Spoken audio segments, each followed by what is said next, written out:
이번에는 이제 특별히 가지고 간 그 진찰할 수 있는 기계가 있습니다. 그 전에 오래전부터 제가 쓰는 기계인데 그걸 한번 가지고 가려면 굉장히 여러 가지 힘이 듭니다. 뭐 양도 많고 가지고 가야 될 게 많아서. 그런데 이번에는 특별히 이제 그거를 가지고 가서 많은 사람들한테 혜택을 주기 위해서 그 진찰 기계를 썼습니다. 그 진찰 기계는 일반 서양 의학의 그런 진찰 기계가 아니고 동양적인 진찰 기계인데 사람의 기와 체온으로 인해서 진찰을 하는 겁니다. 몸 안에 100가지 이상의 그 몸의 상태를 진찰할 수 있는 그런 아주 좋은 기계입니다. 그 일본의 어떤 유명한 자연치유학자가 개발을 해서 세계 특허가 나 있는 그런 진찰 기계입니다. 그 진찰 기계에 보면은 몸 안에 상태가 다 나오는데 거의 그 오장육부의 상태도 다 나오고 피의 혈액순환 상태나 피가 진하고 맑고 하는 상태나 혈관의 상태라든지 뇌혈류의 상태라든지 심장의 혈류 상태까지 다 나옵니다. 심하게는 30년 전에 담배 핀 것까지 다 나옵니다.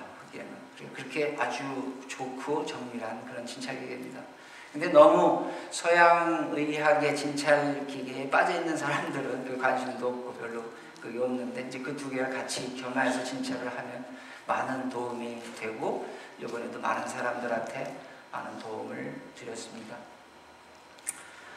이번에 특별히 어떤 그 지역 평택이라고 하는 동네에 초대를 받아서 가서 제가 말씀을 전하게 됐습니다. 주일 예배에 말씀을 다 전했는데 주일 예배가 다 끝나고 어느 한 여인이 저에게 왔습니다. 와서 하는 말이 저에 대해서 알고 있었어요. 저는 그 여인을 처음 봤는데 그 여인이 저를 보고 저를 알고 있었습니다. 그래서 어떻게 알았느냐 이제 그랬더니 전에 제가 이제 여기서 치료해 준 분들이 이제 또 한국에 많이 가셨으니까 한국에서 어떻게 연락이 됐는데 제가 몇 년 전부터 갖고 있는 저에 대한 그 소개가 그 다운 카페라고 하는데 나와 있는데 그 다운 카페를 들어가서 이제 저에 대한 그 기사도 보고 미국 신문이나 한국 신문에 난 기사도 보고 그 사진도 좀 보고 아마 그랬던 모양이에요. 그래서 저에 대해서 그 알고 있어서 그분이 저를 되게 만나고 싶었었는데 마침 저를 만났다 하면서 저한테 상담을 요청했습니다. 그 상담의 요청은 내용은 뭐냐면 자기가 평생 참 그 모태신앙으로 그 신앙생활을 해왔는데 남편과 어린 딸과 셋이서 이렇게 쭉 신앙생활을 해왔답니다. 자기는 나름대로 최선을 다해서 신앙생활을 해왔다고 저에게 얘기를 합니다. 정말 그 주일날 남들 어디 놀러 갈 때 자기는 놀러 가지도 않고 주일 예배도 잘 지키고 또 힘든 중에 하나님께 봉헌도 많이 하고 또 남편도 교회에서 맡은 바의 직분을 잘 감당하고 그렇게 열심히 그렇게 신앙생활을 해왔다는 것입니다. 그런데 어느 날 그 남편이 갑자기 돌아가셨습니다. 돌아가신 이유는 급성 그 간암으로다가 몇 개월 만에 돌아가셨다는 겁니다. 그래서 그 분이 저에게 하는 말이 아니 도대체 내가 그렇게 나름대로 최선을 다해서 신앙생활을 하고 열심히 주님 일을 하려고 노력을 하고 우리 남편도 그렇게 열심히 하고 했는데 왜 나한테 이렇게 힘든 일이 닥치냐는 겁니다. 더군다나 이제 그 남편이 고등학교 선생님을 하다가 이제 그 모든 인컴으로다가 생활을 해왔는데 이 남편이 죽고 나니까 인컴이 떨어져서 그 여자 집사님은 재래시장에서 막노동까지 지금 하고 있는 입장이라는 겁니다. 도대체 왜 내가 무엇을 잘못했기 때문에 하나님께서 나한테 이렇게 어려운 일을 주시고 내가 이런 걸 겪어야 되냐는 것입니다. 그분이 나한테 그 말을 하면서 내가 무엇을 잘못했습니까? 그렇지 않으면 도대체 우리 남편이 무엇을 잘못했습니까? 나보다 이 세상에는 안 믿는 사람들도 더 많고 또 내 친구나 우리 남편 친구들은 그렇게 교회를 나가지도 않고 믿지도 않았는데 보면 다 잘 먹고 잘 사는 것 같고 누구 하나 이런 암에 걸려서 일찍 죽는 사람도 없는데 왜 나한테 이런 일이 닥쳐와야 되냐고 하면서 울고 엉엉 울면서 나한테 묻는 것을 제가 보았습니다. 오늘 저와 여러분이 함께 봉독한 그 성경의 내용에 보면 예수님이 제자들과 함께 한 배를 타고 가다가 건너가고 있는 장면이 나옵니다. 그때 바다에 큰 풍랑이 일어났습니다.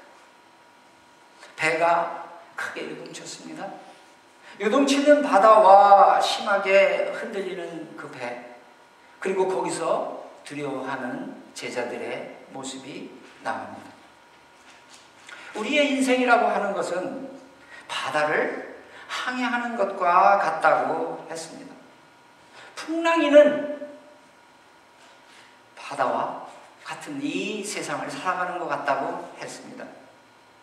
우리의 인생은 이 바다를 건너가야만 합니다. 이 바다를 건너가는 우리 인생의 항로라고 하는 것은 결코 평탄하지만은 않을 것입니다. 어떤 때는 큰 풍랑이 있을 때도 있고 어떤 때는 험한 파도가 있을 때도 있을 것입니다. 이렇듯이 우리는 모두가 하나의 조그마한 배를 타고 항해하는 것이라고 할 수도 있는 것입니다. 나 개인 하나하나가 조그만한 배, 그 돛담배를 타고 인생이라고 하는 바다를 항해하는 것이라고 할 수가 있다는 것입니다. 그리고 우리는 누구나 다 바라고 원할 것입니다. 나의 이 조그만한 배가 인생이라고 하는 그 바다를 항해할 때 순풍에 뒀던 것처럼 모든 것이 다 잘 되기를 바랄 것입니다.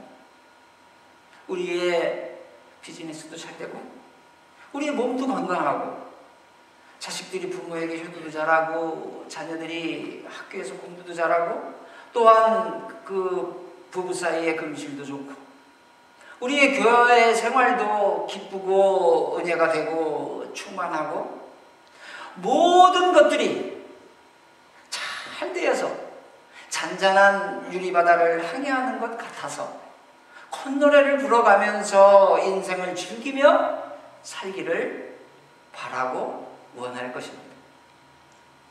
그러나 우리들의 인생이 순풍에 뒀다는 것처럼 즐겁게만 살아가는 인생이 아니라는 것입니다. 누구나 다 예외 없이 풍랑 속을 지나가게 돼 있다는 것입니다.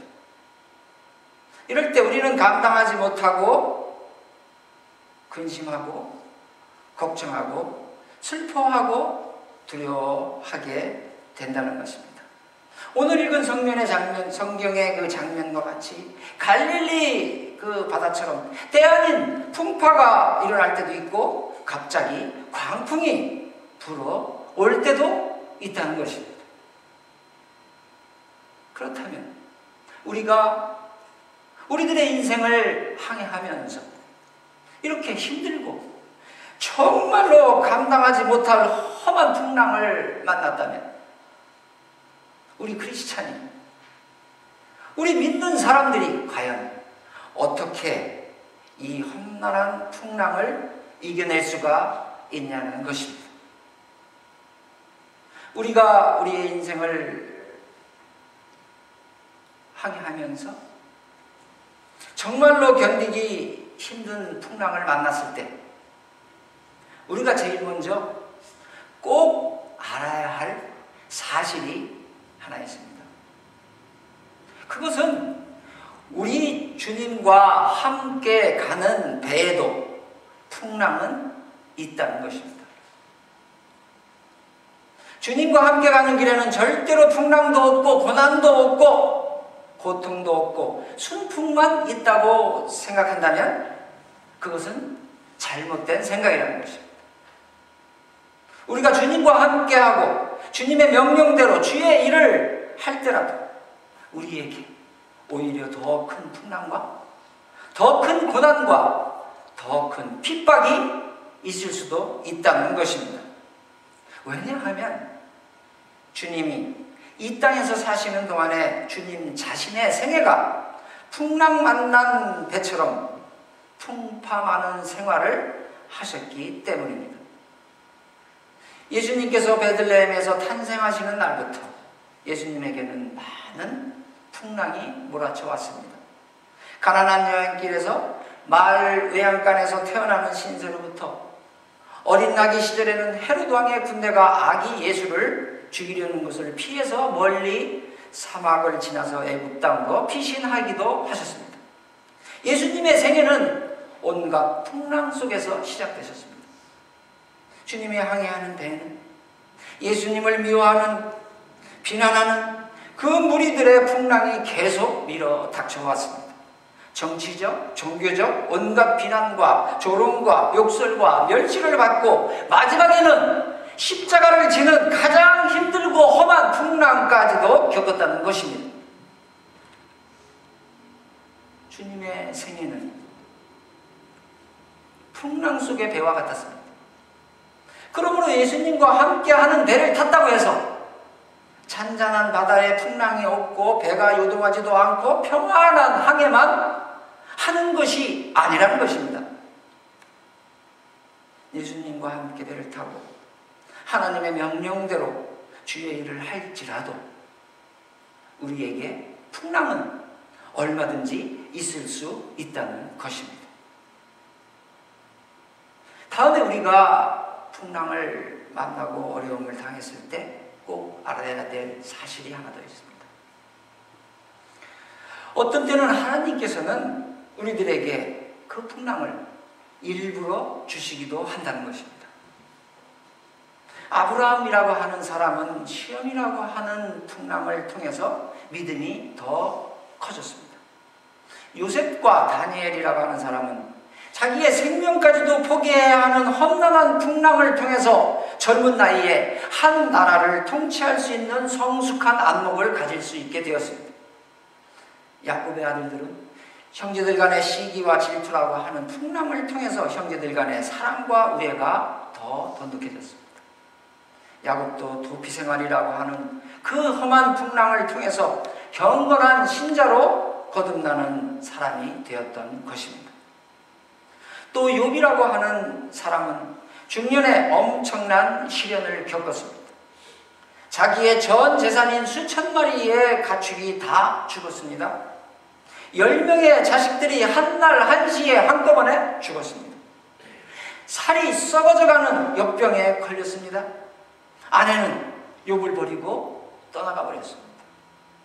어느 것 하나가 감당하기 힘든 험난한 풍랑이었습니다. 그러나 이런 시련 속에서 욥이 얻은 최대의 소득이 있었습니다. 그것은 바로 하나님을 깊이 알게 되었다는 것입니다. 그래서 욥이 고백하기를 내가 죽게 대하여 귀로 듣기만 하였사오나 이제는 눈으로 배웠나이다 라고 고백을 하였던 것입니다. 그렇기 때문에 우리가 이 세상을 살아가면서 하나님의 자녀로서 정말로 감당하기 힘든 풍랑을 만났다고 하더라도 절대로 포기해서는 안 된다는 것입니다. 왜냐하면 하나님께서는 우리가 감당하지 못할 풍랑은 절대로 주시지 않으시기 때문입니다. 우리가 당하는 이 어려움을 주님께서 알고 계시기 때문입니다. 감당한 후에는 반드시 좋은 결과를 주시기 때문입니다.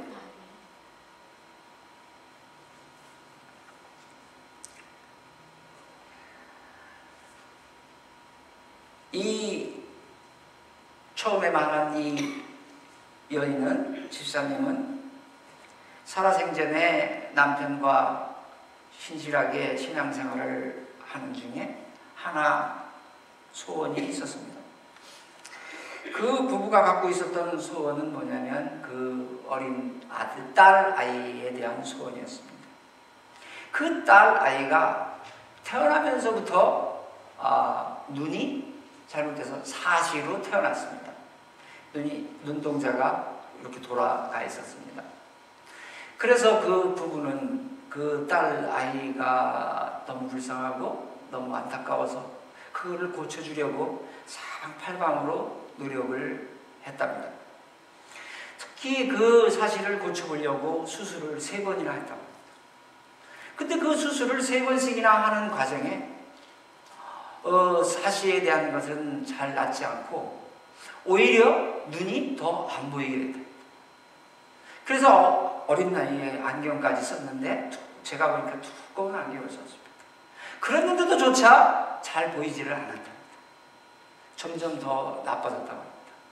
그래서 그 어린 딸을 놓고 그렇게 두 부부가 힘들게 수술도 시키고 또 하나님께 매달리고 기도도 하고 했답니다. 근데 결국에는 낫지 못했습니다. 그래서 그 여인이 말하기를 나보고 좀 어떻게 할 수 있겠느냐고 저한테 요청을 온 것입니다. 그래서 제가 그 말을 듣는 순간에 기가 막혔습니다. 어떻게 눈동자가 돌아간 사실을 제가 고칠 수 있겠습니까? 그렇지만 제가 한 가지 그 여자 집사님한테 얘기하기를 눈이 잘 안 보이고 이러는 거는 제가 좀 경험이 있으니 한번 해보도록 하지요. 근데 다만 그 어린 딸하고 나하고 얘기를 좀 해야 되겠습니다. 이렇게 했습니다. 그래서 이제 그 딸을 제가 만났습니다. 참 예쁘게 생긴 딸이 이렇게 두꺼운 안경을 쓰고 저한테 왔습니다. 그래서 제가 그 딸아이를 이렇게 껴안고 얘기했습니다. 너 요새 마음이 슬프지? 그랬더니 고개를 끄덕끄덕합니다. 그런데 그랬습니다. 너 눈이 잘 안 보이지? 그랬더니 안 보인다고 끄덕끄덕. 만약에 목사님이 너한테 치료를 해야 되는데 만약에 하게 되면 일반 이런 치료가 아니고 어린 나이에 제가 이제 그 침을 놓으려고 하는데 받을 수 있을까 하는 게 제가 굉장히 걱정이 됐습니다. 특별히 제가 경험하기에 이제 진찰을 해봤더니 그쪽에 뇌혈 쪽에 굉장히 많은 죽은 피가 쌓여 있는 것을 발견했습니다. 어혈이 많이 쌓여 있었다는 얘기입니다. 아마 수술에 대한 후유증인지 뭔지는 모르지만 굉장히 많이 쌓여 있었습니다. 그래서 어떻게든지 그 어혈을 좀 빼면 좋겠다 이런 생각을 했습니다. 그래서 어머니 집사님한테 제가 사전에 얘기를 했습니다. 제가 딸아이를 치료를 할 텐데 일반 침이 아니고 이 침은 굉장히 긴 침입니다. 장침이라고 하는 침을 써야 됩니다. 근데 아마 그 딸이 잘 견딜 수 있을지 모르겠습니다. 여기 이쪽에 옆에 양옆에 사주공이라고 하는 혈자리에서부터 참주까지 여기를 뚫어야 됩니다. 근데 길이가 이만합니다. 근데 제가 견딜 수 있을지가 모르겠습니다. 그랬더니 어머니가 가서 딸한테 얘기를 합니다. 목사님이 너 치료해 주신다고 하는데 지금 네가 어떻게 참고 치료를 받아볼래? 그랬더니 그 딸아이가 하는 말이 받겠다고 끄덕끄덕합니다. 조금 아플 수도 있는데 어떡하지? 내가 그랬더니 괜찮다고 자기가 받겠다고. 너 그럼 침 맞아본 적 있니? 없었대요. 근데 자기가 받겠대. 얼마나 불편하면, 얼마나 안 보이면 앞이 그렇게 잡아보고 하겠다고 나서겠습니까? 그 어린 애가 딱 10살이 됐답니다. 그래서 제가 치료를 하기 시작했습니다. 어머니가 옆에서 보면 너무 안타까울 것 같으니까 치료하는 장면 보지 말라고 하고 제가 이제 침을 썼죠. 일반 침이 아니라 이제 24K 도금된 금침이라고 하는 도금 쓰고 이제 거기를 뚫었죠. 이렇게 뚫고 인낭이라고 하는 혈자리에서 또 내리고 상상이는 혈자리에서 내리고 그랬어요. 그런데 신통한 게 그 어린애가 가만히 있는 거예요. 움직이지도 않고 하는 저도 이거 얼마나 아플까 이런 생각을 했는데 내가 물어봤죠. 지금 아프니? 그랬더니 안 아프대. 참을만 하대요. 그래서 이제 한참 기다리고 나서 30분이 지난 다음에 그 깊이 박혔던 침을 뺐죠. 뺐더니 거기서 새까만 주문 피가 많이 나왔어요. 그래서 이제 애한테 안 보이려고 제가 빨리 그 피를 닦았죠. 그렇게 닦고 그 아이를 위해서 제가 기도를 했습니다. 기도를 하는데 얼마나 제가 그 아이가 불쌍하고 그런지 안타까운지 애는 가만히 있는데 내가 엉엉 울었습니다. 거기서 그 손을 붙잡고 어떻게 도대체 이 아이에게 이 부모님에게 뭐가 잘못돼서 이런 일이 자꾸 건드려야 됩니까? 이런 일을 겪어야 합니까? 하나님 도대체 왜 그래야 합니까? 상식적으로 성경적으로는 알겠는데 항상 닥친 상황을 놓고 봤을 때 저도 도대체 왜 그럴까요?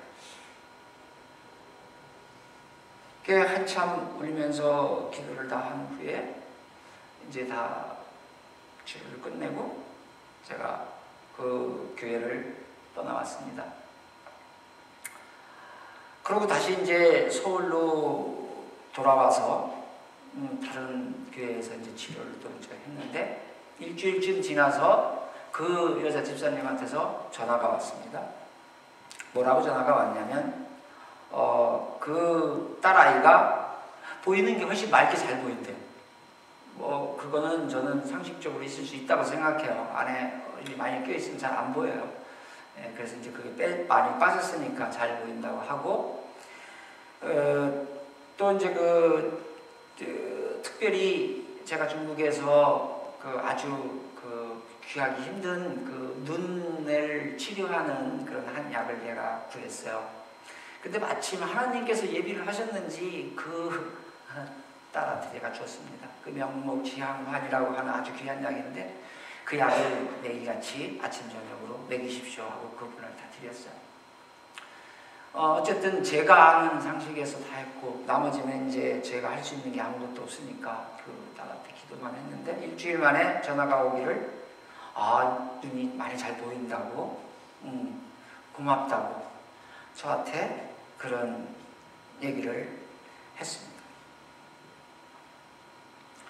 그리고 제가 이제 또 까맣게 잊어버리고 저는 미국으로 왔죠. 미국으로 왔는데 지난주에 주말에 그분한테서 전화가 왔어요. 그 전화가 왔는데 전화를 하면서 막 우는 거예요. 그래서 저는 가슴이 철렁해요. 이거 잘못됐나 보다 딸이. 그래서 왜 그러시냐고 집사님 저 침착하시고 얘기하시라고 했더니 막 울리시면서 하시는 말씀이 그 아이의 딸의 그 눈동자가 조금씩 돌아왔대. 그래서 제가 기가 막힌 거예요. 저도 세상에 이럴 수가 있을까? 어떻게 그게 돌아올까? 그러면서 너무 고맙다고 저한테 좀 더 제가 미국까지 가서 치료를 받을 수 있겠느냐고. 그래서 그러실 필요 없고 제가 고친 게 아니고 이건 제가 잘해서 고친 게 아니고 하나님께서 고쳐주셨다고 저는 생각하고 또 그게 다 완치라고 생각하지 않고 그러니까 계속 제가 드린 그 약을 드시고 더 필요하면 제가 더 붙여드리겠습니다. 그렇게 하고 더 하나님한테 매달리시기 바랍니다. 이렇게 제가 이렇게 얘기를 하고 끝났습니다. 이렇듯이 우리는 세상을 살아가면서 풍랑을 많이 겪습니다. 근데 이런 풍랑을 겪은 후에는 왜 그런 풍랑을 겪었는지는 모르지만 주님께서 그 풍랑을 겪은 후에는 그 부부가 살아생전에 하나님한테 그렇게 바라고 원했던 소원을 이루어 주시기도 한다는 것입니다. 그래서 성경에 시편에 주님께서 말씀하십니다. 그들의 고통 때문에 여호와께 부르짖으며 그가 그들의 고통에서 그들을 인도하여 내시고 광풍을 고요하게 하사 물결도 잔잔하게 하시는도다. 그들이 평온함으로 말미암아 기뻐하는 중에 여호와께서 그들이 바라는 소원의 항구로 인도하시는도다.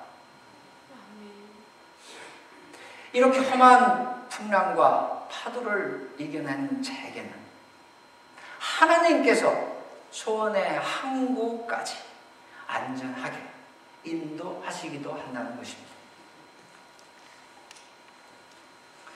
오늘 저와 여러분이 함께 봉독한 그 하나님의 말씀을 보면서 제자들의 그 모습 속에서 풍랑 만난 우리들의 모습을 볼 수가 있습니다.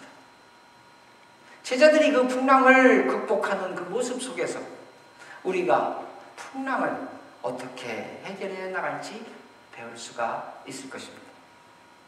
먼저 제자들이 한 배에 타고 계신 주님에게 요청하는 장면이 나옵니다. 도움을 요청하는 장면이 나온다는 것입니다.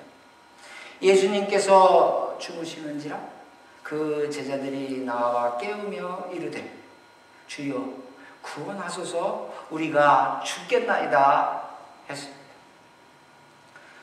우리가 풍랑을 해결하는 첫 번째 열쇠는 주님에게 도움을 요청하는 것입니다.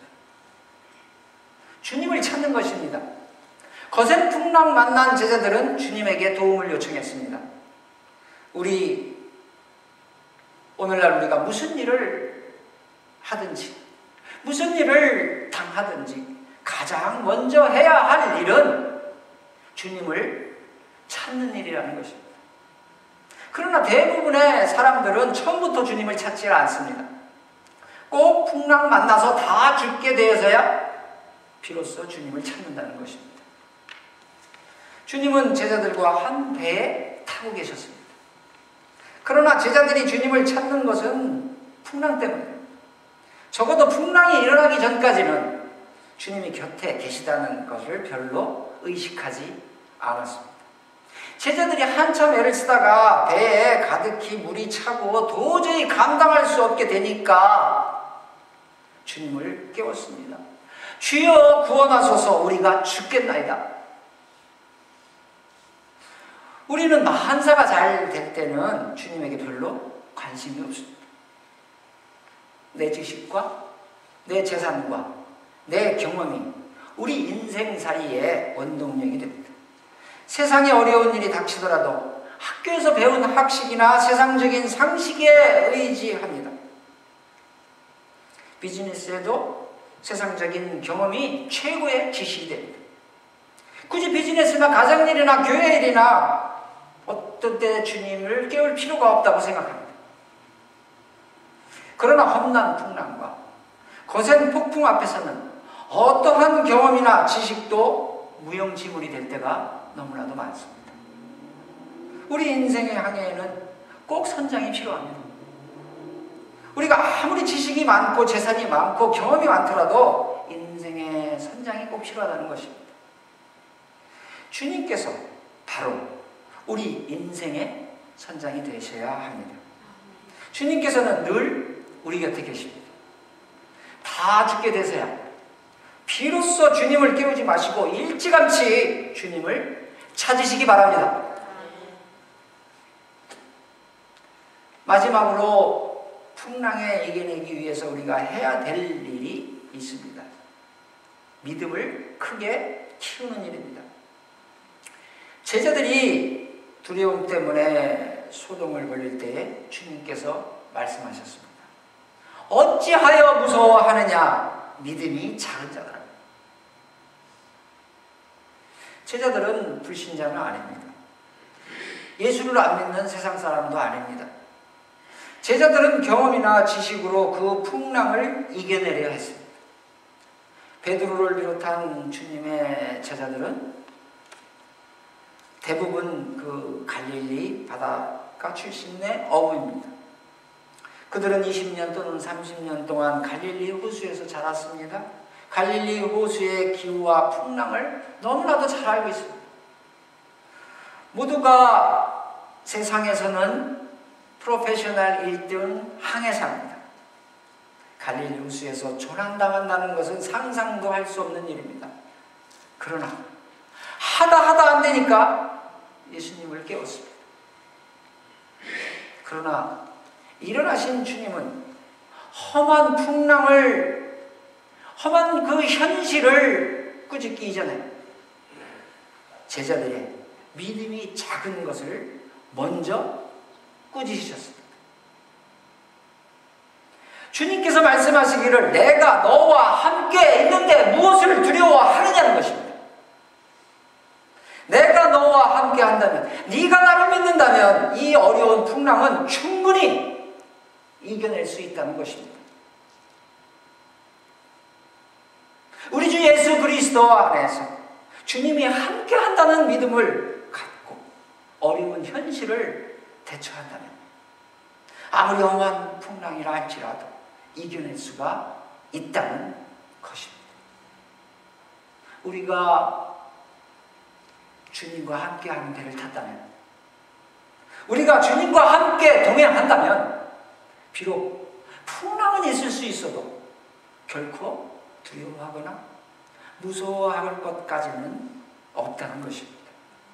내가 타고 가는 이 배에 주님이 함께 계시다고 믿느냐 안 믿느냐가 문제라는 것입니다.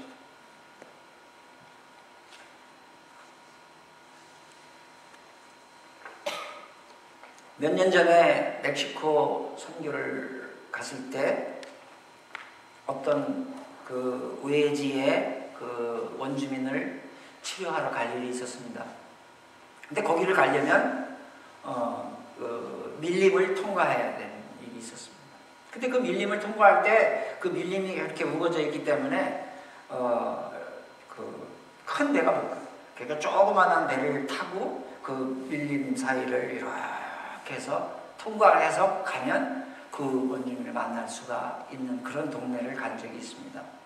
근데 거기를 통과하는 그 배가 조그만한 배인데 그 모타배입니다. 그 배 뒤에 이렇게 확 잡아당기면 쫙 해서 모타 걸려가지고 이렇게 가는 그 배를 타는데 거기 있는 그 배를 거기까지 이렇게 운전해주는 어린 꼬마애가 하나 있어요. 뭐 나이도 많지 않은 애가. 그러면서 우리를 앞에 타고 걔는 뒤에서 운전을 하는데 어떻게나 빨리 운전을 막 하는지 막 달리는 동안에 막 물이 팍팍 그 배로 들어와요.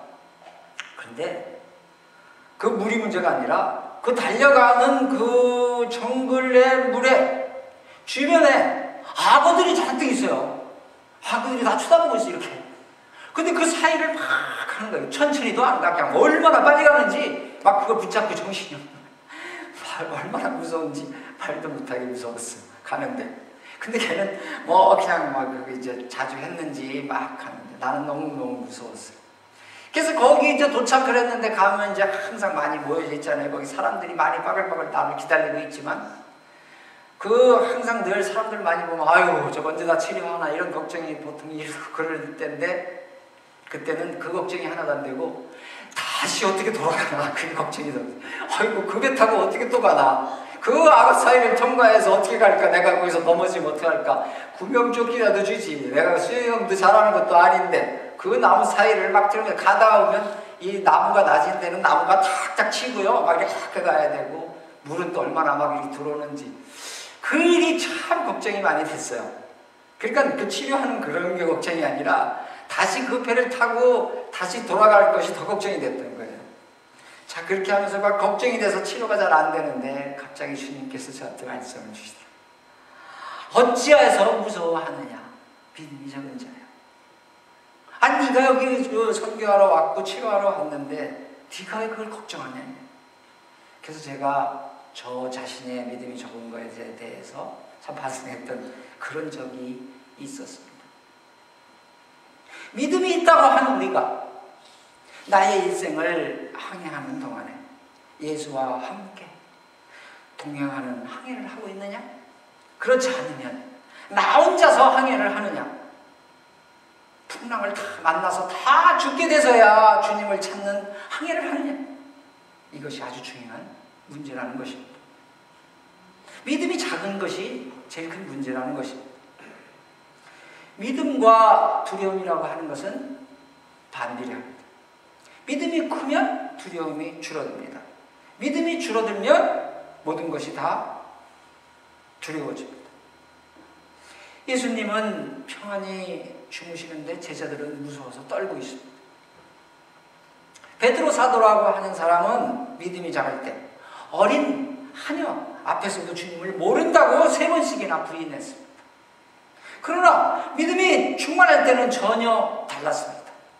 베드로를 죽이려는 그 무서운 공회원들 앞에서까지 너희가 나무에 달아 죽인 그 예수를 우리 하나님께서 살리시고 너희들에게 회개함과 죄사함을 주시려고 예수를 구주로 삼았느니라 라고 당당하게 그 공회원들 앞에서 외쳤던 것입니다.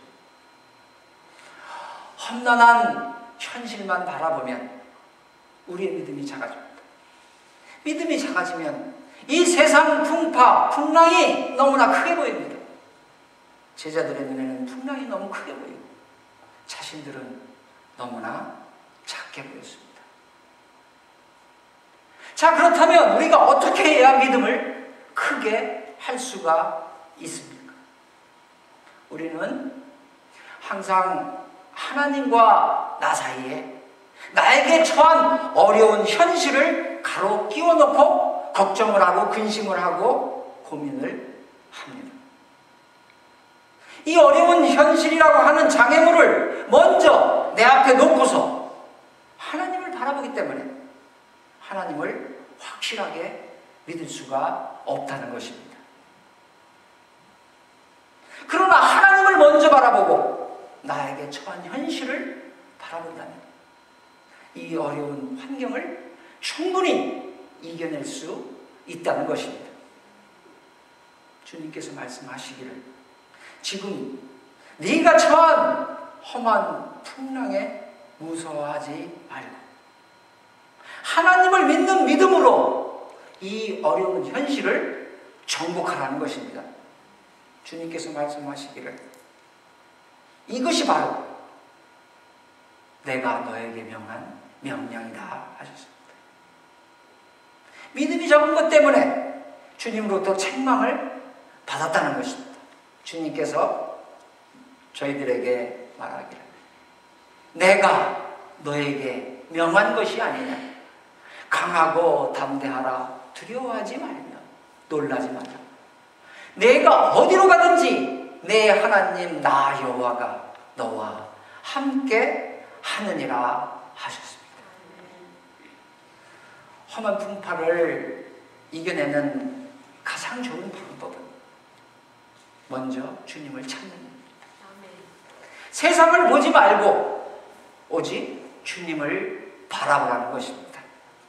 주님을 먼저 바라보면 내가 크게 생각하던 세상 고민들이 그렇게 큰 일이 아닌 것을 알게 된다는 것입니다.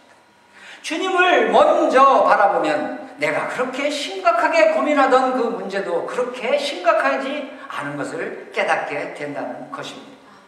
나에게 닥쳐오는 험한 풍파의 순간순간마다 주님을 먼저 바라보시기 바랍니다. 주님의 명령의 말씀을 먼저 믿으시기 바랍니다. 그럴 때에 내 마음의 두려움과 근심과 걱정이 사라진다는 것입니다. 그 두려움과 근심, 걱정이 자리에 그 큰 믿음이 채워진다는 것입니다. 예수님이 계신 곳에는 그리고 예수님이 함께 타신 배에는 그리고 그 예수님을 믿고 예수님과 함께하는 인생에게는 풍랑이 있을 수 있으나 절대로 그 풍랑 때문에 아주 멸망해버리지는 않는다는 것입니다. 주님을 먼저 깨우시기만 하면 주님이 함께하는 것을 믿기만 하면 주님께서 반드시 도와주시겠다는 것을 믿기만 하면 우리는 마침내 잔잔한 바다를 순항하는 그런 날이 오게 될 것입니다. 이 시간 주님께서 저와 여러분에게 약속의 말씀을 하고 계십니다. 두려워하지 말라. 내가 너와 함께 하니라. 놀라지 말라. 나는 내 하나님이 됨이라. 내가 너를 굳세게 하리라. 참으로 너를 도와주리라. 아멘. 기도하시겠습니다. 하나님 아버지 감사합니다. 오늘도 저희들에게 주신 말씀 감사합니다. 우리가 교회에 나오기만 하면, 하나님을 믿기만 하면 모든 것이 다 잘 돼서 잘 먹고 잘 살고 순풍에 돋다는 것처럼 잘 될 것이라고 생각하지 말게 하여 주시옵소서. 주님과 함께 탄 데에도 풍랑이 있을 수 있다는 것을 깨닫게 하여 주시옵소서. 그리고 우리들의 인생의 배에 주님이 함께 탔다고 믿게 하여 주시옵소서. 풍랑으로 인하여 두려워하지 않게 하여 주시옵시고, 절망하지 않게 하여 주시옵시고, 포기하지 않도록 도와주시옵소서. 주님을 잠재워 놓고 나 혼자서 내 힘으로 항해하지 않게 하여 주시옵소서. 어떠한 험한 풍랑이나 어려운 현실이 우리에게 닥쳐와도 주님을 먼저 바라보게 하시고 주님을 먼저 의지하는 저희들 다 되도록 축복하여 주시옵소서. 우리 주 예수님의 이름으로 감사하며 기도드렸나이다. 아멘.